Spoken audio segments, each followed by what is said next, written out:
PM Modi ने देश में प्रधानमंत्री पद की शपथ ले ली है। इसी के साथ पीएम मोदी का तीसरा कार्यकाल भी शुरू हो गया। पूरी कैबिनेट ने भी शपथ ली और सबको उनके विभाग भी सौंप दिए गए। आज तमाम मंत्री, चाहे वो कैबिनेट स्तर के हो या राज्य मंत्री स्तर के हो, वो अपना अपना चार्ज ले रहे हैं। लेकिन महाराष्ट्र में एक अलग तरह की हलचल चल रही है, जहां एकनाथ शिंदे के पास जो शिवसेना है, यानी असल शिवसेना जो इलेक्शन कमीशन से एकनाथ शिंदे को मिली, उसके नेता भी नाराज नजर आ रहे हैं कि मोदी कैबिनेट में उन्हें झुनझुना पकड़ा दिया गया।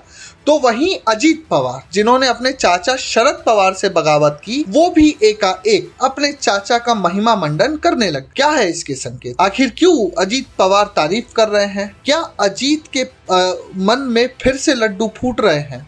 क्या उन्हें अपनी गलती का एहसास होने लगा है?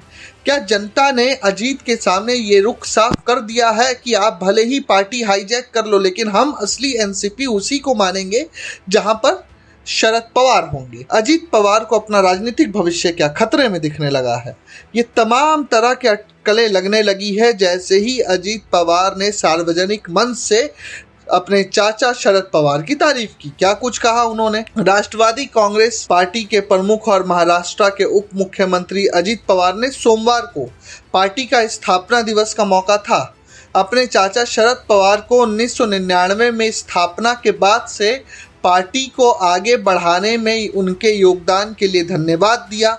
अजीत पवार का बयान ऐसे समय में आया है जब हाल में संपन्न लोकसभा चुनाव में एनसीपी का प्रदर्शन अच्छा नहीं रहा। मुंबई में पार्टी के एक समारोह को संबोधित करते हुए अजीत पवार ने एनसीपी के इस रुख को दोहराया कि वे नरेंद्र मोदी सरकार में कैबिनेट मंत्री पद से कम पर समझौता नहीं करेंगे। हालांकि उन्होंने कहा, हम अब भी एनडीए का हिस्सा हैं। अजीत पवार ने कहा, मैं पिछले 24 सालों से पार्टी का नेतृत्व करने के लिए शरद पवार जी को धन्यवाद देना चाहता हूं, साथ ही उन सभी को जो भी पार्टी की स्थापना के बाद इसके साथ बने हुए हैं। शरद पवार राष्ट्रवादी कांग्रेस पार्टी के संस्थापक हैं। जुलाई 2023 में अजीत पवार और कुछ अन्य नेता पार्टी से बगावत कर गए थे।